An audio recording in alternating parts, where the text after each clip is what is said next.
everyone, and welcome to the IMSA Grand Prix Hour, the fastest hour on television. Today, we're off to the South Florida Fairgrounds for the running of the Toyota Grand Prix of West Palm Beach.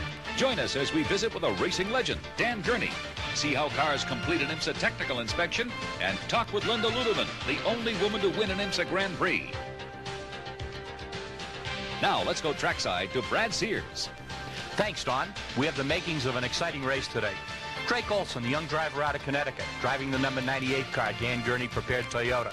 He won the pole position with a record-breaking run, just a little over 103 miles an hour on this short 1.6-mile street course.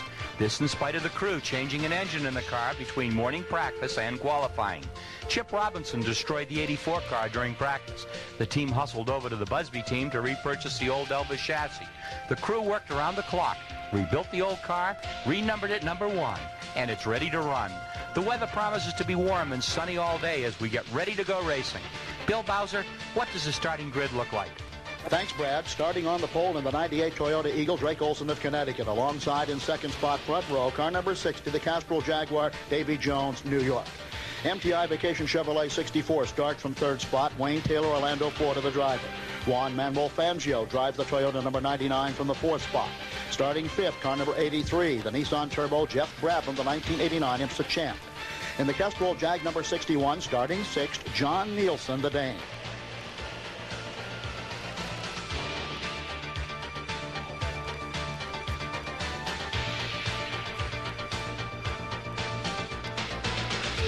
Five minutes signal given, 5 minutes.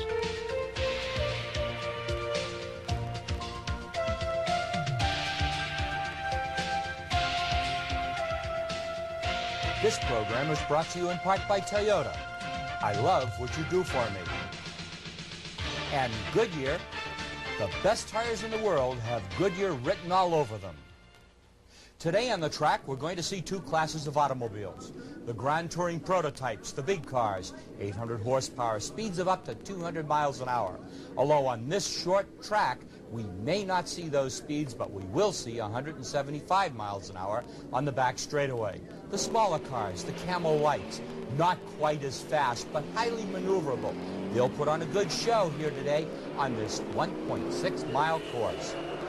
I'm Brad Sears, and today calling the action from the tower, the Bill Bowser and Lenny Batecki. And Mel Kisner and Rod Foley will be covering all the action in the pits. And we'll be right back with the start of the Toyota Grand Prix of Palm Beach.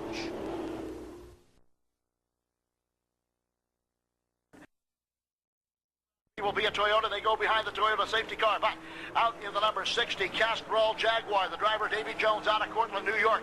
Only a smidge of a second off the pace of the pole-sitting Toyota.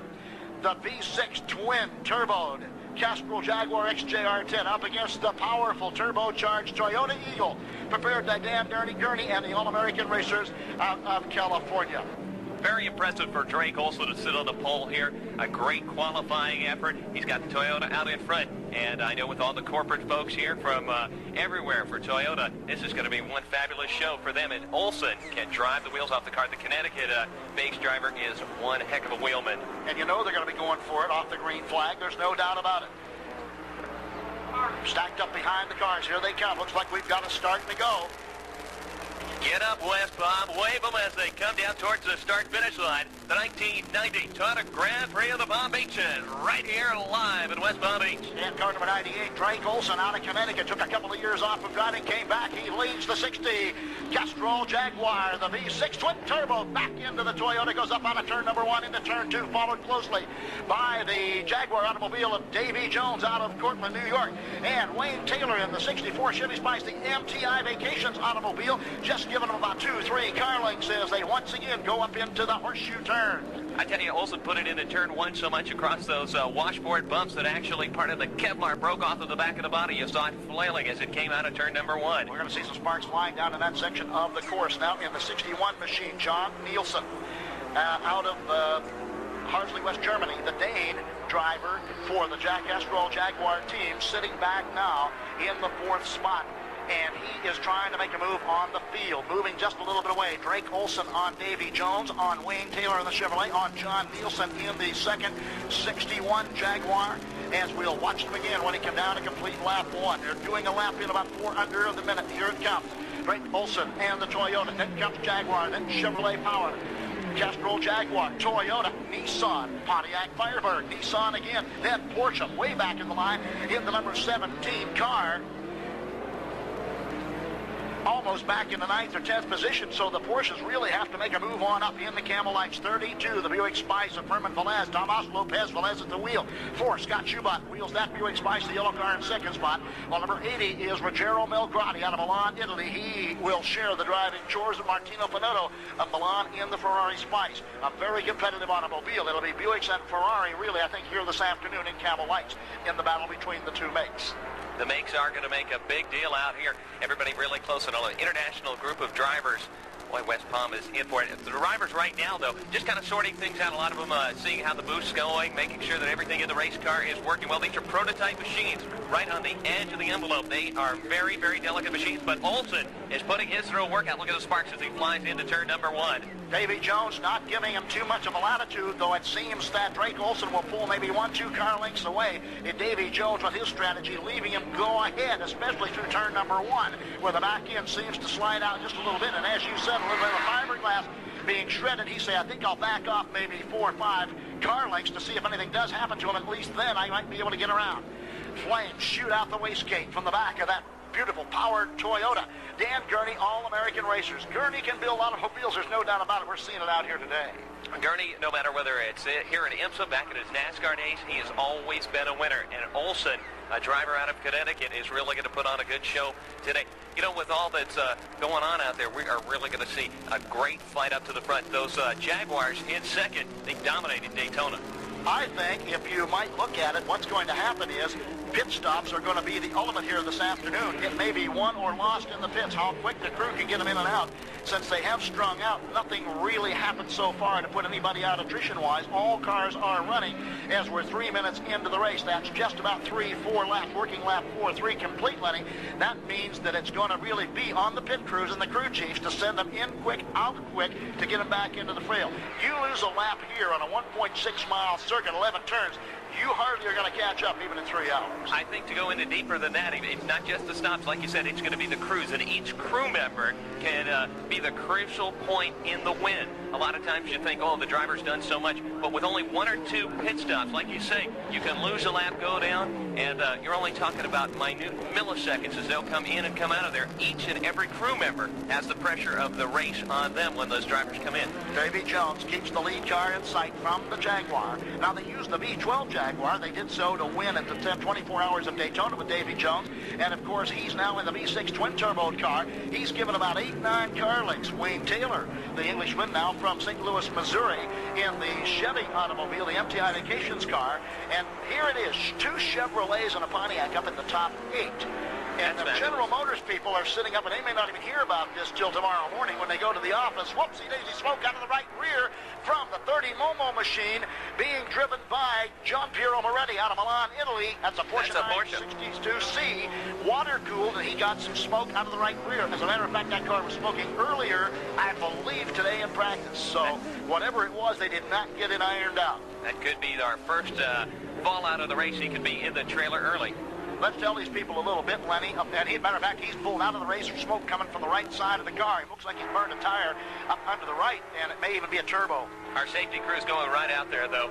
He's climbing out of the cockpit. John Piero's going to get out, and it is a turbo burned, and that's it for John Piero Moretti and the Gebhardt Momo Racing team. I'm sure the amiable, affable, and nice gentleman Italian driver not very happy. They had been getting up into competition very well, and all of a sudden they go by the wayside. First attrition of the day comes to the Momo Gebhardt Racing machine. The 962C, water-cooled, C for cooled, the entire engine, of course, and anything before that, the 962s are going to be air-cooled engines. Take a look at the number 30 car, seeing if they can get it out of the way. We are just 5 minutes into a 3-hour event, and we're looking to see, as they direct the other cars out around, the number 30 car. So John Piero Moretti makes a short day of it when the turbo goes. And I'll tell you, that's one thing when it goes, you are really done. It probably gives more smoke than a blown engine. Of course, we have seen more blown turbos, which will go first before the engine sometimes expires. don't make any difference. It still puts you out of the race. Still puts you on the trailer and out of competition. And you were talking about the twin turbo on the Jaguar there. Drake Olson, though, in the Toyota, he may be history as he is just stretching it out now. And now to Don Westcott with a look behind the scenes. Earlier in the week, Mel Kisner had a chance to talk to racing legend Dan Gurney. Well, most of my background during the 80s, 70s, 60s was associated with, well, in the 60s, Formula One, and then 70s was IndyCar racing. And then there was a transitional period, and along about 1982, 83, I managed to get an association with Toyota. They asked me to be sort of a spokesperson on behalf of the new Supra that they came out with, the Toyota Celica Supra. And then it was a natural progression. I went in and we ended up racing in IMSA GTU, which was the smallest category, and then progressed to GTO, where we won the national championship in '87 and won more races than anyone else in that category in 1988. And then '89 was our first year as GTP racing. So it's been a gradual upping the ante, so to speak, and it's been a terrific association with a very large and strong, profitable international company. So it's really been exciting. And Gurney's Toyota, car number 98, is still in the lead, as it has been since the start of this race, with young Connecticut driver Drake Olson behind the wheel. Will it be Toyota's day? Will they win? Stay with us right after these messages for more exciting racing right here on the IMSA Grand Prix Hour.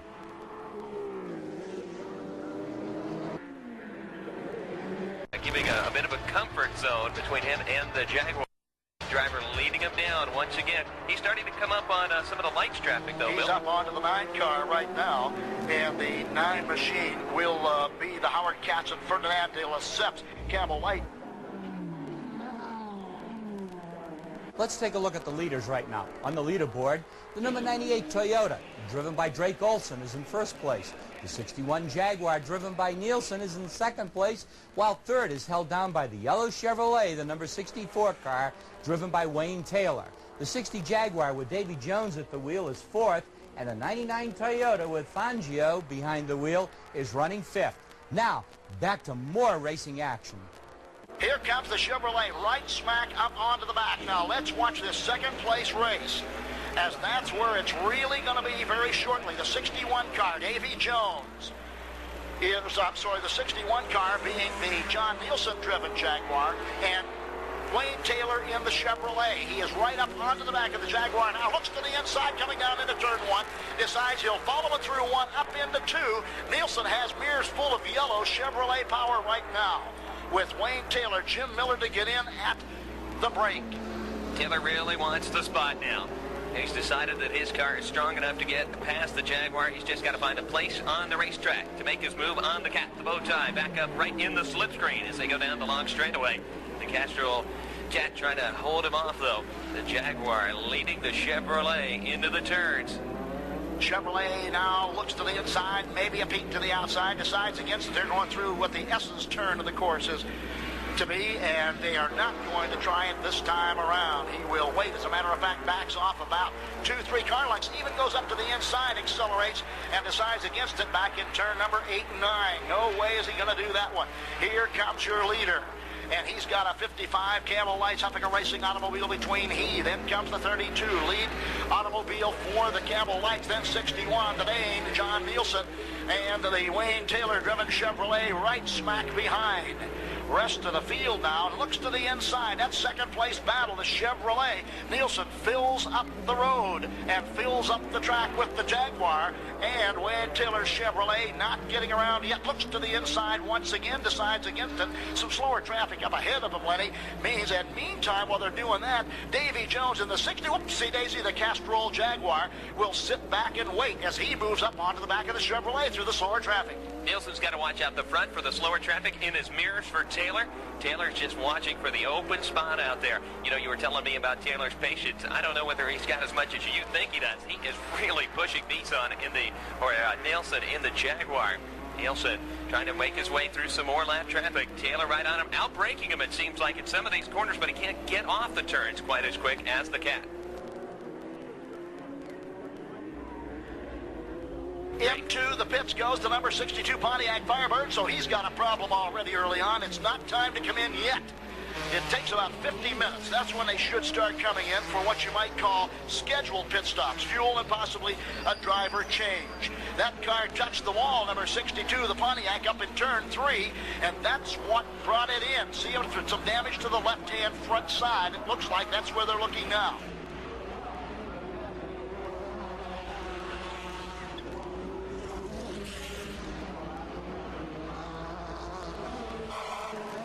This is only lap 19, and the Ferrari is in the pits, the number 80 car. Mulgrady is in the automobile. They're going after tires on the car. Perhaps he has a tire that's cut down. Jackman puts the air hose on, and up goes the car. There's built-in air jacks on all 4 wheels. The car just went down. Every once in a while, the air hose man will slip with that air hose, and down it goes. A couple of team scorers watching the automobiles on the track to make sure that they're scored correctly. You know, our leader, he's just gone and just walked away with us so far. Disappeared right now, letting it be the second place race. Drake Olson wanting to get a good enough lead so when he does come into the pits and he gets the service and he can go back out in first place. The Toyota, prepared by Dan Gurney and his fabulous crew over there, are doing well. Of course, Dan Gurney, a legendary name from back in the 60s. The race, though, for second, still the one to watch, though, as the Castrol Jaguar tries to hold the position there after moving up from 4th to 2nd. That's about it. He hasn't led or gotten away from the Chevrolet-powered entry in the number 3 spot, and it just pretty much stayed that way. But very, very competitive here in the GTP, the Grand Touring Prototype category, on this afternoon here in Palm Beach. As they are into that second half of the first hour of the 3-hour event, the leader continues to be the 98 Drake Olson car. Not only got the pole with a record-breaking speed in single-car qualifying, he was the last car to go out, managed to take the pole away from the others in the single-car qualifying, but that wasn't so much as when they took the green flag a little over half an hour ago that the Toyota pulled well away and aware from the rest of the field and made everybody play catch-up, but everybody did catch up. That was the thing. Now to go around Chip Robinson's Nissan. Broad backside of the red, white, and blue. Nissan number 1, the backup car. Chip having a shunt with the concrete barriers here earlier on in practice and qualifying. In practice, really, and they had to buy the car back, I think, from Jim Busby, the number 1 machine, and put the number on the side and bring it out. Now he has already been passed by the 98 lead car Toyota.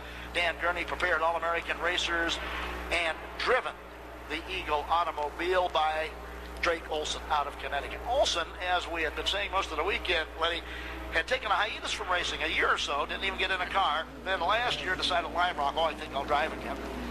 Got news for you, he didn't forget about it. No, not at all. You were talking about a cowboy. He is definitely back in the saddle. Whoopsie daisy. Got the Chevy Spice car, is that it? Oh, no. This does not look good. Not good, as it looks like the... That is Taylor. Third place car, Wayne Taylor, the American. And he doesn't lose too much now. Wayne is an Englishman who lives in St. Louis, Missouri, in the American-powered V8 Chevy automobile, but now he's got to play a lot of catch-up. Let's see how fast that car is, Lenny. We'll now see if it's as quick as it looked early on in the event. He no longer has the Jaguar to show him a way around the racetrack. Now he's got to go find it on his own and make it through that lap traffic. Now the Cats are in 2nd and 3rd. But they're not together. That's the problem. They have to get as through the this. one Castrol Jaguar of Davy Jones has to get around some of the slower traffic. Catching up is Jeff Brabham in the 83 automobile, right onto the back of Davy Jones. It's getting a little bit tight out there as far as nose to tail is concerned, so will the passes be made? If Davy Jones can make a pass on the automobile, let's see. Now he does it again, or is that a replay? I believe that is the same That's action. a live camera, and it looks like he lost it again. Something has definitely gone wrong with that Chevrolet. You know, Brabham, I think, is now sandwiched between the Jaguars as we see our leaders go by. And, no, there's Nielsen. Brabham is right there. The Jaguar got around him.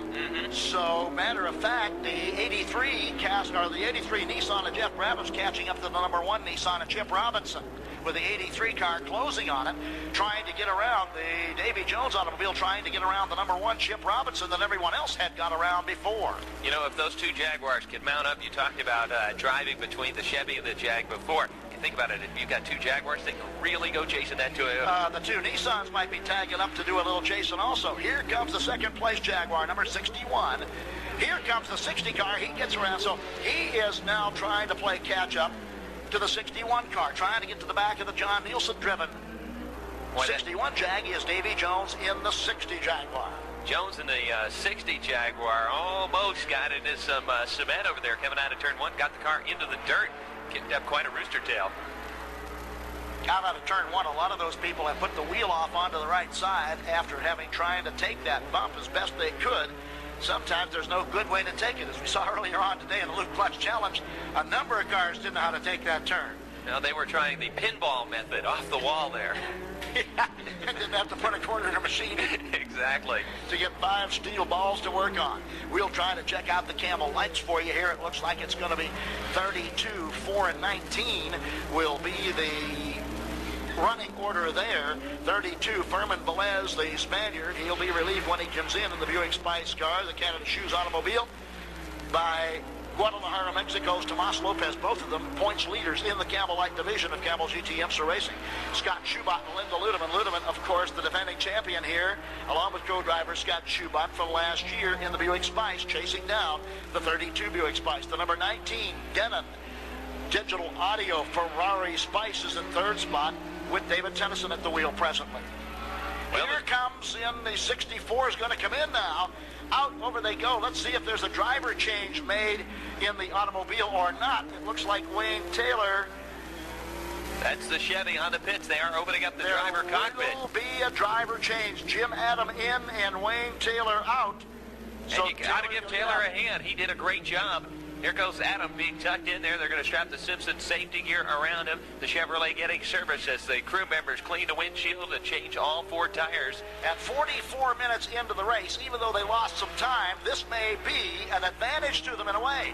If they can get them in and out quickly without losing so many laps. And that's pretty hard to do on a course that only takes you a minute to get around. Well, there he goes. Very quick stop. Look at him now. 98, 61, 60, and 83 are all in a blanket distance. You can throw one over the top of the 4. I tell you, our leader's putting on quite a show here at the IMSA Toyota Grand Prix of Palm Beach. This is the exciting racing that our fans wanted to see. The top 3 all within a blink of an eye of each other. No one's going to be able to tell the winner now till that checkered flag, because it's going to get down to the wire if they can hold on that long. Let me tell you, the competition's getting very tight, especially when they get into the slower traffic, and that slows up the 98 car, the 61, the 60. Here comes the 83 to the inside, going in for the 3rd spot. He makes it, and 83, Jeff Gravel will move into 3rd place. Goes around the Jaguar, goes around Davy Jones's number 60. More spinning, and we've got a crash of one of the Castrol cars. That's the 60 entry. Davy Jones gets the right front, and the 09 car come together as the 09 was slowly coming out of the turn, and smoke comes. That's going to be probably ended for the 60 car. Oh, the Nissan almost gathered up the Jaguar, as I believe our corner marshals didn't quite have the yellow flag out in time.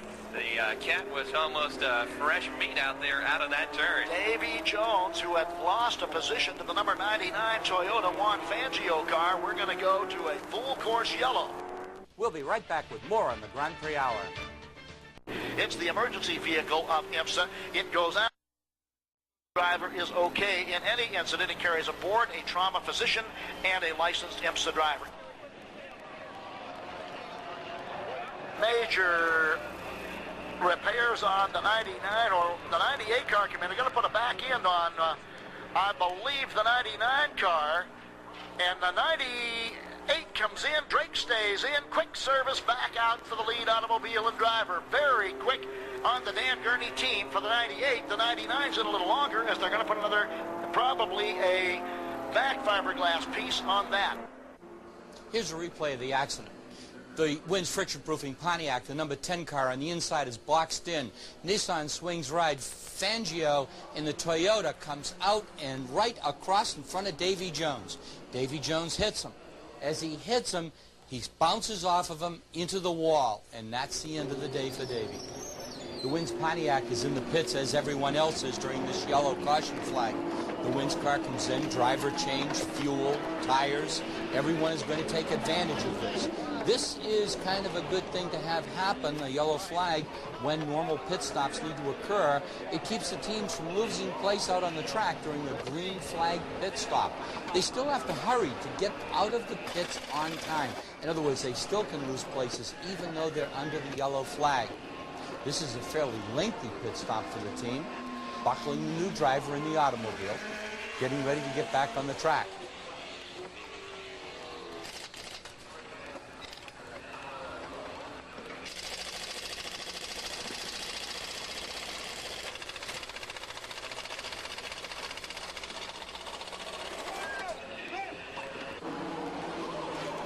Pit stop is just about complete.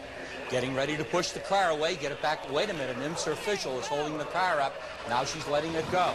Looks like it might be a penalty. Here's Mel Kisner in the pits. Graham, why did she penalize you? Well, we were only supposed to have 5 people over the wall, and we had a little bit of a fuel leak, so I put my hand down and touched the car to see what it was, and I got penalized for it. I was worried about the fire, and got penalized for that. Or being so overly cautious for safety. Yeah, and then, you know, you lose. You lose, right. Thanks, Graham. The number 4 car, Camel light automobile, a Buick Spice, co-driven by Scott Schubott and Linda Ludeman. Linda's the subject of our driver profile on today's Grand Prix Hour, and she says there's one question that people always ask her. Let's see, the first question is always, how did you get into racing? Well, I guess my dad wanted a boy first, so he got me. So I went to all the races with him because he raced on weekends, and I always went and I had a great time. So it's just kind of natural that my dream was always to be a race car driver. Last year Scott won the championship, and I got the first win ever for a woman in prototype. Well, the danger goes with the job. I mean, this car burned to the ground in Sebring a month ago while I was in it. And you hope that you're going to react right, and you trust your senses, your senses and your reflexes. I mean, you could get in serious trouble driving down I-95 and have a drunk driver kill you. This is my trusty helmet. I've had this one for 3 years, and unfortunately it looks like it. But I'm hoping to get a new one eventually here. This one's just getting pretty tired, but it's brought me good luck, and I kind of like to keep it. So this is really your good luck symbol. Yes, we used to get in a lot of trouble because we had our helmets painted the same colors, and so all the photographers would get upset because they couldn't tell who was in the car, so we finally painted mine red for girls.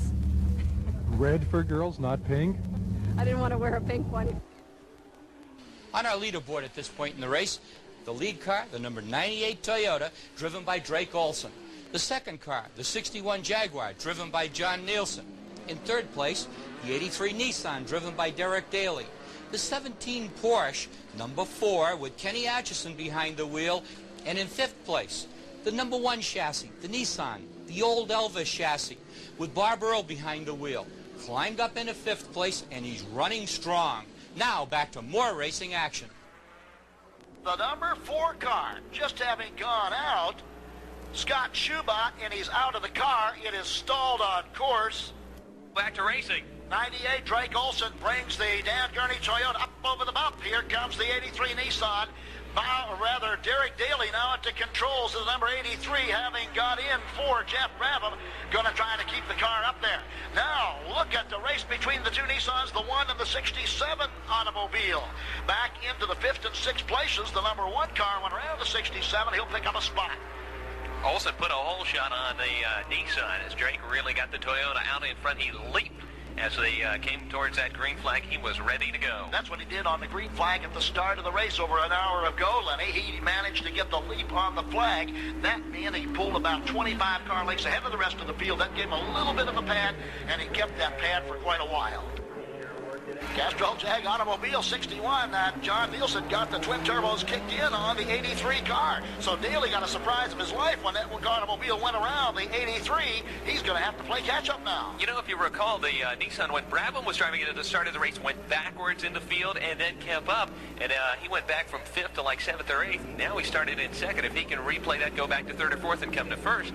Don't you always wonder, did they do it on purpose? I don't know. I never knew a race driver that gave up a position willingly, so I guess not. It was probably on behalf of John Nielsen. He found the spot, managed to duck under and go around, and now tries to put the close on the 98 car to go into the lead. He's got to chase ahead of him. There's no doubt about it. John Nielsen catching up to the 98 Drake Olson-driven Toyota. He's only 3 car lengths back right now and catching. So those two drivers stay in. The automobiles, the 1st and 2nd car, with the original drivers at the wheel. And in so doing, pulling away a little bit from the number 83 car, driven by Derek Daly. From Japan to feed cows. The cows didn't like it, so now it just creeps over the countryside. So, anyway, Jim Downing, of course, is doing the management of the GTO IMSA racing for the Mazda team now. And of course, he was the father of the Camel Lights and had been its champion up until 2 years ago when Tom Hessert took it away from him, and then last year when Scott Schubach took it away from Hessert. So he is now, of course, a team manager, and I believe isn't driving much, but I'm going to let that be pit stop by Derek Daly, the Irishman, co-driving winner at Sebring in the 12 hours. Then the number 1 car, Bob Earl of Nissan, gets in to relieve Chip Robinson in the backup car. He sits 4th, sitting 5th, the number 17, Kenny Atchison in the car, relieving Bob Walling, who started that machine. 6th is John Paul Jr. in the 67 Busby Racing GTP ZX turboed automobile, the Nissan. Followed then by the 16 car in 7th spot. That is the Rob Dyson, James Weaver, Hurley Haywood driven Porsche 962C. Followed then, now in the 8th position, on the 64 MTI Vacation Chevrolet, and Wayne Taylor and Jim Miller. Miller in control of the car now, having relieved. And we'll be right back. Drake Olson has got to be fatiguing somewhat. He's here from being the pole sitter now to have, he's never been behind. He's had to gone through lap traffic time and time again. Look, catching up to the leader now, 61, John Nielsen right on the tail of the 98 Drake Olson driven car. The Jaguar fans coming to life as their driver has gotten right up to the back of Drake Olson in the Toyota. You know what the show's going to be, Lenny? I'm going to tell you what it is. In the pits under green, let me tell you, scramble, scramble, scramble coming up. Which will be the first one in the pits? Which will be the first one out? Who will have to catch who in the last waning moments of the Toyota Grand Prix? Let's take a look inside IMSA at the technical inspection procedure for race cars with Don Westcott. Some fans find the tech inspection of the cars an interesting pastime. In order to all have a fair shot at being competitive and winning, all the cars have to fit within certain rules. The teams are required to bring the cars to the IMSA tech inspection area to be weighed. The car is rolled up onto a portable scale setup. There's a sensor pad under each wheel that's connected to a master control and readout box. When the car is in place, a switch is thrown, and the car's weight on each wheel is recorded. Then the height of the car is checked. This is done with a surveyor's transit and the car sitting on a specially prepared concrete pad that the racetrack provides. The rule here is that none of the aerodynamic devices, such as the wings, can be higher than the roofline of the car, and that the roof of the car, the highest point right over the driver, must be a minimum distance from the ground. The lower the car is, the smaller hole that it has to punch in the air. Once the car passes the weigh-in and the minimum height, an IMSA official returns with the car to the garage where the turbocharger restrictor plate opening is checked and marked to make sure that the same one is used on race day. This procedure is required for both classes, Grand Touring prototypes and the Camel light cars. Driver change Here going on for comes those the folks. 61 car in. Let's see if there's a driver change. That's the Jaguar, our second place Jaguar in. We've got the driver jumping, literally springing out of the Bryce cockpit. Cobb getting in, the Evergreen, Colorado fresh driver. What a job from John Nielsen, the Dane. Ladies and gentlemen, give that driver a hand. The Jag What a showing their hand drive early. He has done today to keep that car in second spot. Hands are up to the right side, wheels are on, hubs are tight. Down off the air jacks they come. Left side is up now. Driver's side, wheels are on. Last minute buckling in by Nielsen of the driver, Price Cobb, Evergreen, Colorado. Here he comes. He comes out. He will come out in the lead. That was a fantastic stop. The less time than it took the Chevrolet. The Chevrolet was an incredible stop. Oh, that Toyota got to come in. Will they change drivers? Can the Toyota catch up, pass, and do it in the automobile of 83? Brabham's going to get back in, I think. Yep, Jeff Brabham's going to get back in. He'll be the driver. Here comes Drake Olson taking it slow down the lanes. He's probably out of fuel in this Toyota. The Toyota team may have cost themselves here as the 99 car had to come in. He is out of gas, and it might be that Juan Fangio is trying to get in the car.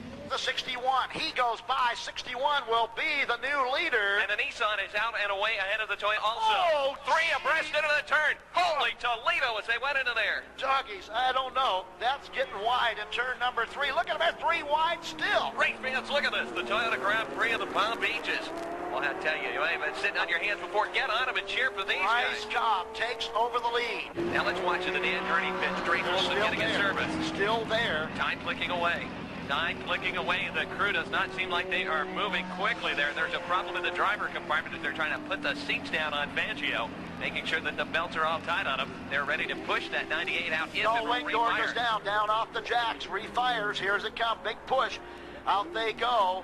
Last pit stop, going to be a lot of catch-up on behalf of He is not moving that well. Fangio. Slow down into turn number 3. Picks it up just a little bit. Kicks in a little more power. Meanwhile, Price Cobb is the man of the moment right now. He's got to hang it in and hold on to the Jaguar. Here he comes. Here comes the 83 car by the 64 machine, and Jeff Brabham is aboard that car.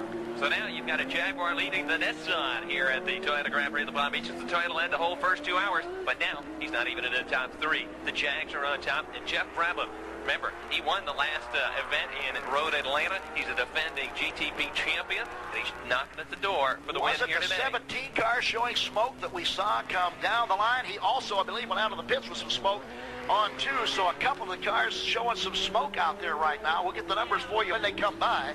Smoke, not a good sign anytime you're doing it. Let's go back to the Camel Lights and see who's running in Camel Lights. I believe it's going to still be the 32 car. Fermin Velez, Thomas Lopez, the Guadalajara, Mexico, is the leader at the present time in Camel Lights. And I believe the number 8 car did not give up second spot. We'll have to check that out in the Camel Lights division to see what the 1, 2, 3 leaders are there. As we've crossed over the threshold onto our third hour, the fatigue going to start taking its place on the machinery now. The Jag in front, there's the Nissan, Bill. Is the Nissan right, and is that the position? It's currently in second, just 5 cars difference between the Jaguar. Price Cobb has done battle. Here comes the 98 Toyota in again. Race run by, what a letdown for Toyota here today. You know, I believe the car ran out of gas earlier, and that could have hurt the valves or any other drivetrain in that car. He was coming very slow. Drake Olson was coming in. They're up on the jacks, and believe me, with only they're taking the cap off. 45 minutes left. The 17 had smoked. That Porsche is in again. It's Kenny Atchison, I believe, or Wallach had gotten in the car. Bob Wallach had gotten in on the pit stop, and the smoke flies. It might be terminal for that automobile. I'll tell you, here comes another of the cars. The Jag is in the grass. The leader is in the grass. In the grass. That is fun. He got it going again. The Nissan of Jeff Brabham has taken the lead. Ladies and gentlemen, let me tell you, Jeff Brabham leads a life, boy. Comes out second, and they just waited. Earlier on, you wouldn't think the 83 would even finish the race. It sat back in the fifth spot and hardly ever moved up. I tell you, the Toyota and the Jag within 5 minutes of each other, both of them curtains for their winning efforts. Now Jeff Brabham, all he's got to do, what has he got? Less than 45 minutes to go to put the Nissan into victory lane here at the Toyota race. Chip Robinson in the number 1 machine, sitting back in second spot, too. It could be Nissan. In the pits, as a matter of fact. Looks like Robinson's going to get in the car. The worst nightmare for any of the Toyota executives, a Nissan car leading this one, and Jeff Brabham has got to be smiling ear to ear, as does all the rest of the Nissans. Here comes Robinson out of the pits. Wouldn't you believe a clutch on the 98 car? Yep, that's what happens. You know, you get different drivers change gears and use shifting differently, and the clutch on the 98 car. What a way to go. Drive the whole race almost to the last 45 minutes, and something goes wrong. Only got 29 minutes to go to the checkered flag. I cannot believe how close the Chevrolet is to that Nissan. That battle for third place as tight as it'll ever be as they come on down the straightaway once again. The Nissan with Chip Robinson at the controls, still being dogged by Taylor and the Chevrolet. In and through more and more turns they go. Robinson has got to be getting tired of watching this in his mirror, and Taylor's got to be getting frustrated. No more tired than Wayne Taylor is, who would like to be in third instead of fourth spot. You know, we talked earlier about 4 and 5 speed. Now, look at the move. Here he comes to the inside. Chevrolet takes over third spot away from Chip Robinson's Nissan. Wayne Taylor shows the driving expertise that got him up in to the top 8 qualifying and third place start here today. How about American Race Band? Give away as he crosses the start-finish line. Look at that. The American Chevy. Quick under the green. And when they did sort it out, it came out 83, 61, 167, and 64. Car number 1, Chip Robinson, goes by the Jaguar. Could be a Nissan 1-2 finish as Chip Robinson goes by the 61 of Price Cobb and picks it up. That would mean he would be in the second position. telling about what's happening and unfolding here. Looked like it would be the Toyota all the way, not to be here today in the Toyota Grand Prix, but a valiant effort by Toyota. I'll tell you, Drake Olson in a fine ride, even so for Juan Manuel Fangio and for Rocky Moran, but it wasn't to be. You know what a great ride the Toyota drivers had. What a great thing the Toyota people have done for this race. A beautiful event. They didn't sponsor it last year, came in, worked it out this year, and have just put on a tremendous display. We want to thank you. Hey, even though you don't win, you can be very proud of what you did out there with your make and your model in your race. And it doesn't happen every time that the sponsoring car wins, but, you know, everybody makes waves like Macy's and Kimball's. We are on our white flag lap, the last lap of the event. You should be seeing Jeff Brabham snake his way around this course just one more time, and unless something major happens, it will be a Nissan 1-2 finish here at the Toyota Grand Prix of Palm Beach. Ladies and gentlemen, the 1990 winner of the Toyota Grand Prix of the Palm Beach is Mr. Jeff Brabham. Brabham taking the checkered flag, and his second behind him, there's the 61 finishing. That's actually the third place driver, Price Cobb. Nissan on a victory lap.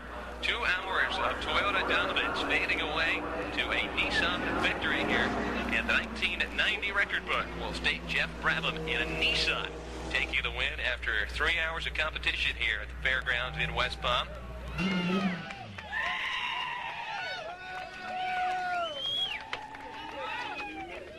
The 1989 Camel GT champion, who showed his championship colors here today in the blue, red, and white Nissan as he brought it through. And in the first, you might not have thought he was even going to be in the top 5 in his first stint of driving.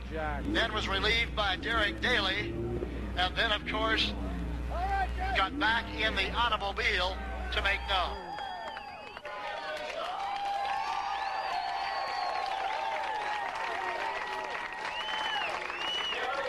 Derek Daly, inside sprint, into victory lane again. Saw you last time at Sebring, of course. And since then have seen you. And all of a sudden, it looked as if early on in the race, the 83 car just might not be able to catch the Toyotas or the Jaguars or anybody else. Patience certainly is a virtue, my friend.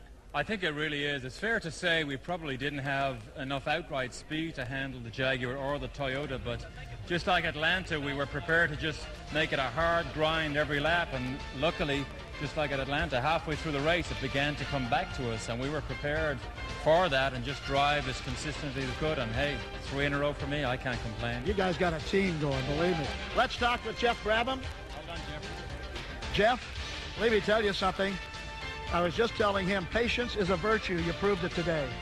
Well, we're patient in one sense, but we're driving as hard as we could the whole race. And, you know, I felt on full tanks, we weren't quite as quick as the Toyota at the Jaguar, but as the tanks went down, I thought we're the quickest car. So, you know, if I was going to have it one way or the other, I'd rather be at the end, quick at the end than at the beginning. So, you know, we felt we had a chance to win it the whole race.